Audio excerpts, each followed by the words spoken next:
आप और मैं जिम्मेदार हैं एप्स्टीन फाइल्स के लिए and by the end of this video आप भी अग्री करेंगे मेरी इस स्टेटमेंट से। एप्स्टीन फाइल्स बस इसीलिए शॉकिंग नहीं है क्योंकि अब्यूज हुआ है, लेकिन एप्स्टीन फाइल्स इसलिए शॉकिंग है क्योंकि इतने सारे लोगों ने इस अब्यूज में योगदान दिया है। इतने सारे लोगों की वजह से ये परपेचुअल अब्यूज हो पाया। इस वीडियो में हम ये समझेंगे कि जो प्रेडेटर्स होते हैं उनको कैसे आप और मेरे जैसे लोग ही पावर देते हैं, उनको एनेबल करते हैं। एंड वील ऑल्सो अंडरस्टैंड कि कैसे पावर, रेप्यूटेशन ऐसे लोगों को सेफगार्ड करती है।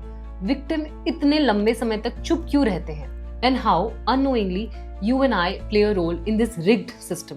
पहले ये समझ लेते हैं कि एप्स्टीन फाइल्स है क्या। कई सालों पहले जेफरी एप्स्टीन नाम का एक शख्स एक सेक्स ट्रैफिकिंग रिंग चलाने के आरोप में गिरफ्तार हुआ। उसने अपने पैसों का इस्तेमाल करके लड़कियों को प्राइवेट जेट से अपने एक प्राइवेट आइलैंड पे फ्लाई किया, लेकिन उस आइलैंड पर वो अकेला इन लड़कियों के साथ गलत नहीं करता था।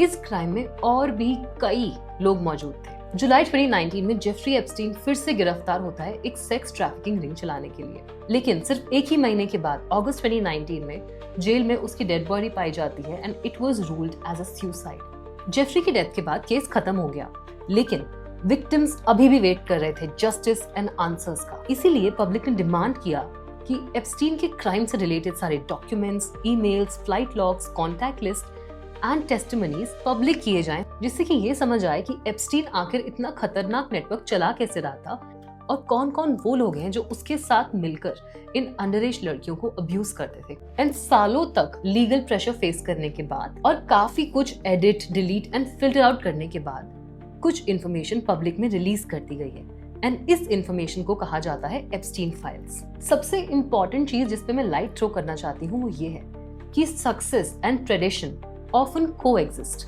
आप राम रहीम का केस ले लो, आसाराम बापू का केस ले लो, ये एक अनकंफर्टेबल फैक्ट है, लेकिन मल्टीपल साइकोलॉजिकल स्टडीज ये दिखाती हैं कि जो हाईली सक्सेसफुल लोग होते हैं they are more likely to score high on dark triad traits. Dark triad traits यानी कि नार्सिसिज्म, मैकियावेलियनिज्म एंड साइकोपैथी। ये ट्रेट्स लोगों को हेल्प करती हैं रिस्क लेने में, दूसरों को मैनिपुलेट करने में, सिस्टम्स को मैनिपुलेट करने में, लोगों को चार्म करने में एंड इमोशनली डिटैच होने में। एंड ऑल दीज ट्रेट्स ये अमेजिंग है टू रिमेन पावरफुल एंड ये आपको सक्सेसफुल होने में भी मदद करती है।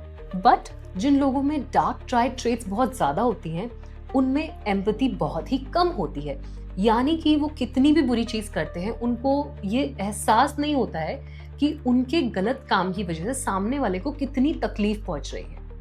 एंड प्रॉब्लम तब शुरू होती है जब हम अचीवमेंट को कैरेक्टर से इक्वेट करते हैं।